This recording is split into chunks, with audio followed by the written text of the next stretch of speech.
पूरे भारत में 200 जिले में जब हम चर्चा करा रहे हैं तो इसका जो उद्देश्य ये है कि अखिल भारतीय स्तर पे एक मुद्दे पे एक संगठन का क्या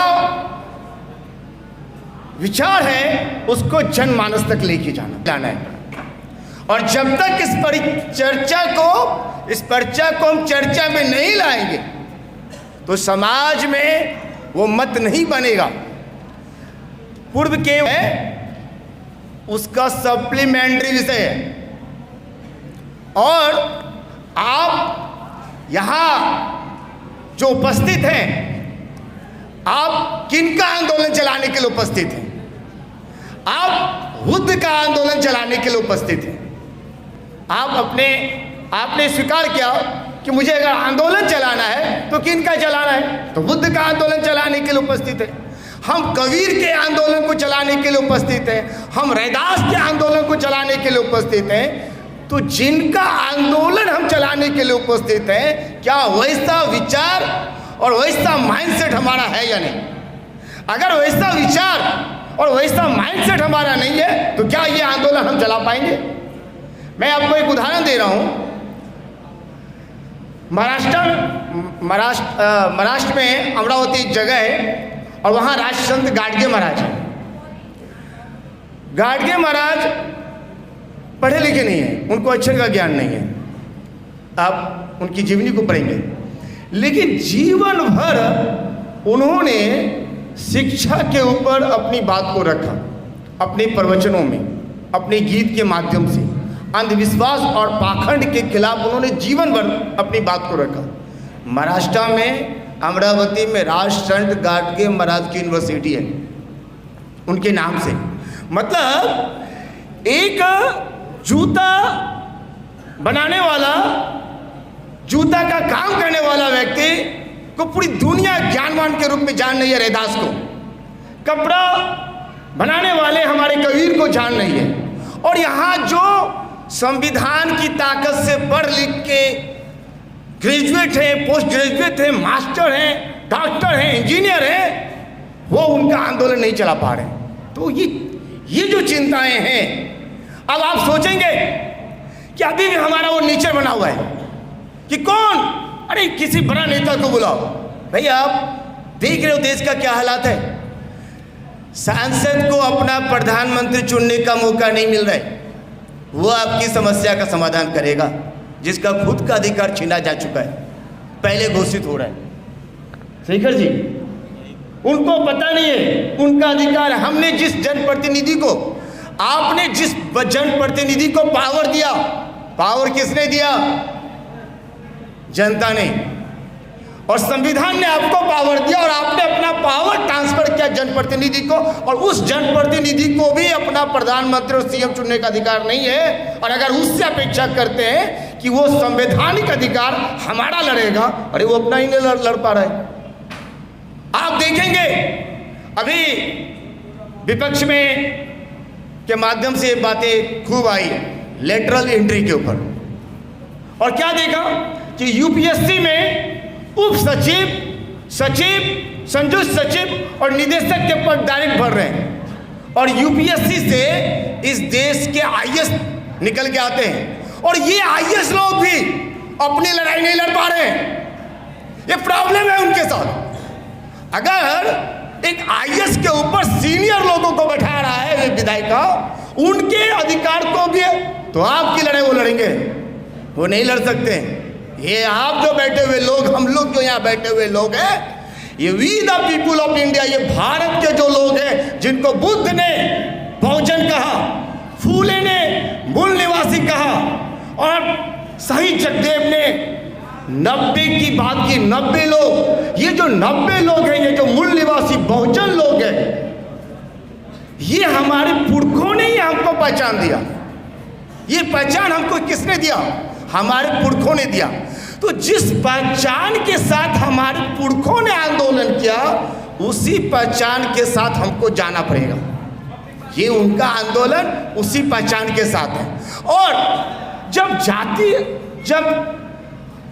कैटेगरीज बांटा जा रहा है, अभी schedule caste, schedule tribes, OBC, हमारे वक्ताओं ने क्लियर किया, ये एक पहचान है बैकवर्ड क्लास, ये संवैधानिक पहचान है। बैकवर्ड क्लास कहाँ से आया? ये संविधान के 340, 341, 342। तो क्या हम 340 और 341 और 42 के लोग ही हैं? हम लोग कौन हैं? हम बुद्ध के बहुजन, फूले के मूल निवासी, और बाबा साहब ने जो काम शासक, तो हम इस देश के शासक लोग हैं। आपके पास शासन और प्रशासन में वो हिस्सेदारी नहीं है, लेकिन आप कोई साधारण लोग नहीं हैं। आप इस देश के मूल निवासी लोग हैं। हम इस देश के मूल निवासी लोग हैं, और ये जो गौरवशाली पहचान है, इस पहचान को हम स्वीकार करना चाहिए। और हम यहाँ आरक्षण पाते हैं शेड्यूल कास्ट के आधार पे, शेड्यूल ट्राइब के आधार पे, ओबीसी के आधार पे, और बाहर में जातीय स्तर का संगठन चलाते हैं। अब बाबा साहब अम्बेडकर कहते हैं, जातीय उन्मूलन किताब में लिखते हैं, इस पर्चा में भी छपा हुआ है, आपने इसको ध्यान से नहीं पढ़ा। बाबा साहब ने एक और किताब लिखा है, हु आर शूद्रास। उन्होंने ये बताने के लिए लिखा कि हम शूद्र नहीं हैं। साथियों, ये हमारे जो ज्ञानमान महापुरुष हैं, उनका आंदोलन है, और उनका आंदोलन अगर हम बिना पढ़े चलाएं और दुश्मनों के शब्द को ही समाज में स्थापित करेंगे तो फिर हम सक्सेस नहीं होंगे। दुश्मनों ने जाति बनाया, और जाति बना के हम पे रूल कर रहा है, क्योंकि वर्ण व्यवस्था में शूद्र वर्ण को बुद्ध के बहुजन आंदोलन से वो टूट गया। जब बुद्ध के बहुजन आंदोलन से शूद्र वर्ण का जो व्यवस्था टूटा, तो मौर्यकालीन आपको नंदवंश का मौर्यकालीन आप देख रहे हैं परंपराएं हैं, शासन व्यवस्था आई है, वहाँ हमारे लोग का कई वर्षों का शासन काल रहा। पानी देखिए।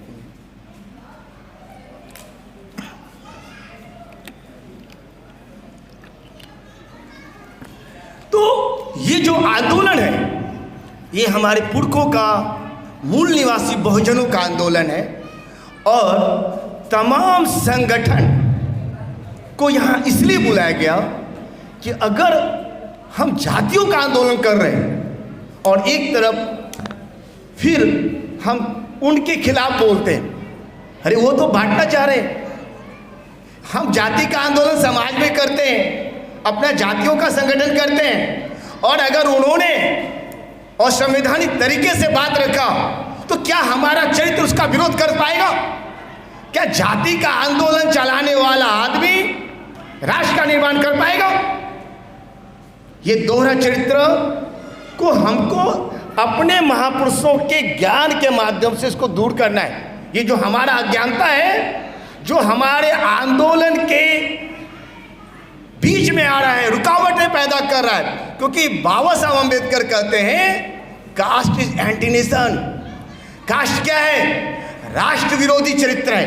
कास्ट जो है राष्ट्र का विरोध करने वाला है, और इन ब्राह्मणों ने ऐसा व्यवस्था बनाया है। तो ब्राह्मणों की जो व्यवस्था है वो राष्ट्र विरोधी व्यवस्थाएं हैं। और भारत का संविधान का उद्देशिका हम लोगों ने यहाँ पढ़ा था, और यहाँ दो शब्दों को मैं क्लियर कर रहा हूँ। भारत के संविधान में हम भारत के लोग, और हम ये समझ नहीं रहे हैं कि भारत के संविधान में जब हम भारत के लोग का भी चर्चा हो रहा है, और सिटीजन ऑफ इंडिया का भी बात हो रही है, भारत के नागरिक का भी, यानी भारत का जो लोग है वो मूल निवासी बहुजन, schedule caste, schedule tribe, OBC और इनसे धर्म परिवर्तित लोग हैं। इनको बनाना है समता, स्वतंत्रता, बंधुता और न्याय पे आधारित समाज। और किस पहचान के साथ? मूल निवासी पहचान के साथ इनको बनाना है। हमें अगर बनाना है तो मूल निवासी पहचान के साथ ही हम जो है, हम ये जो सरल समीकरण है, और अगर हमने जातीय पहचान के साथ काम किया तो इसीलिए हम 75 वर्षों से संविधान के लागू होने के बाद, वो बाबा साहब अम्बेडकर बोल रहे थे कि जब तक हमारे वोट बिक रहे ना, लेकिन उन्होंने मैसेज क्या किया था शेड्यूल कास्ट फेडरेशन में? क्या मैसेज था? मैसेज ये था शेड्यूल कास्ट को सिर्फ इकट्ठा होना था। मैसेज ये था शेड्यूल ट्राइब को इकट्ठा होना था। क्या मैसेज था? पिछड़े वर्ग के लोग, यानी शेड्यूल कास्ट, शेड्यूल ट्राइब और ओबीसी, ये जब इकट्ठे होंगे तो वो इसी तरह हमारे सभा में कोई मुख्यमंत्री बैठ गया गोविंद बल्लभ पंत, ये गोविंद बल्लभ पंत आपके फीते, जूते के फीते खोलने में गौरव महसूस करेगा। आपको लगता है सिर्फ बाबा साहब के समय में गोविंद बल्लभ पंत को जूता का, अरे प्रधानमंत्री मोदी को भी सफाई कर्मचारी के पैर धोने में गौरव महसूस हो रहा है। ये ताकत है संविधान में। आपने देखा होगा पिछले चुनाव में, ये जो ताकतें हैं हमें वो पहचान बनाना है, मूल निवासी बहुजन पहचान, और यही एक समीकरण है। यहाँ जो हमारे अल्पसंख्यक के साथी जब एनआरसी के मुद्दे पे इकट्ठे हुए थे तो मैंने उनको कहा भी था, जब हम आपको बोल रहे हैं आप मूल निवासी हैं, आप ये मानने को तैयार नहीं है, ऐतिहासिक दस्तावेज है, हमारा आनुवांशिक रिपोर्ट है, तो आपको करना क्या है, आप बस एक नारा लगाओ। बैनर में भी, हमारा पोस्टर में भी कहीं कहीं यही लिखा हुआ है, सिर्फ बोलो SC ST OBC, SC ST OBC, हम भारत के मूल निवासी। अरे एक समीकरण एकदम सरल, और ये जो SC ST OBC हम भारत के मूल निवासी, तो ये जो बातें हैं वो मूल निवासी बहुजन समाज हमें बनाना है। और हमारे एक वक्ता ने कहा था, क्योंकि सामने वाला जो 10% है वो बुद्धि के स्तर पर, लेकिन वो इस लोकतांत्रिक मूल्यों के प्रति ईमानदार नहीं है। हमारा जो नागरिक 90% के बाद जो बचा हुआ है वो अपने समाज के लिए ईमानदार है, लेकिन वो पूरे 90% के लिए ईमानदार नहीं है। तो आप जो मुझे 2-3 मैसेज आपको इस मंच के माध्यम से देना है, वो जो हमारे ऊपर जो ऋण है, वो ऋण है सामाजिक ऋण। उन कर्मचारियों के ऊपर सामाजिक ऋण क्या है? क्योंकि हम जो कर्मचारी हैं वो चाहे शेड्यूल कास्ट है, तो शेड्यूल कास्ट के जनसंख्या के अनुपात में जो कर्मचारी उस पद पे जाता है उसका समाज का ऋण है। वो अपनी जाति के आधार पर नहीं जाता है, उस schedule caste, schedule tribe, OBC के जनसंख्या के अनुपात में, और जाता है उस पद पर, उस समाज का ऋण नहीं चुका रहा है। इसलिए बामसेफ ने पे बैक टू सोसाइटी के तहत अपने कर्मचारियों को समाज के बीच में मूल निवासी बहुजन आंदोलन करने के लिए और BS4 अभियान के अंतर्गत इस विषय को यहाँ चर्चा में रखा। मुझे आशा है कि आप यहाँ से जाएंगे तो एक ही मैसेज लेके जाएंगे कि SC ST OBC के जो लोग हैं वो यहाँ मूल निवासी लोग हैं, और उनकी सत्ताएं तब आएंगे जब हम अखिल भारतीय स्तर पे संगठन का निर्माण कर पाएंगे। हमारा जो संगठन है वो 200 जिलों में कार्यक्रम कर रहा है, और हमें अगर सत्ता में आना है तो इस तरह के कार्यक्रम पंचायत स्तर तक होंगे और 6 लाख जिलों में करने हैं, और तब संगठन के माध्यम से हम अपनी समस्या का समाधान कर पाएंगे।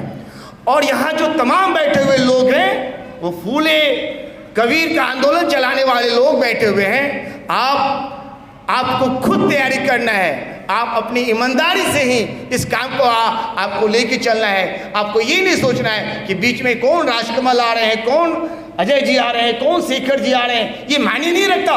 मायने रखता है कि संगठन संस्थागत नेतृत्व को लेके चल रहा है या नहीं, संगठन का जो तरीका है। क्योंकि आप शासन लाना चाह रहे हैं तो अगर आपके पास रोल मॉडल होना चाहिए ना, कि भाई ये संगठन जो है संस्थागत नेतृत्व में काम कर रहा है, संगठन के सभी सदस्यों की भाषा एक है, सभी संगठन के सदस्य एक बात को रखते हैं।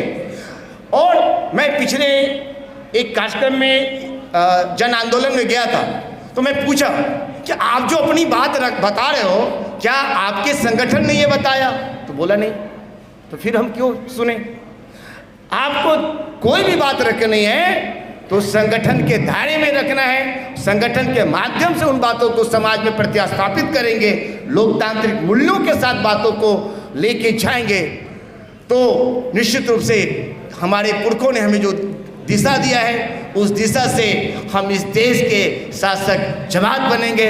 इन्हीं शब्दों के साथ मैं अपनी बातों को विराम देता हूँ। जय मूल निवासी, जय भारत, जय संविधान।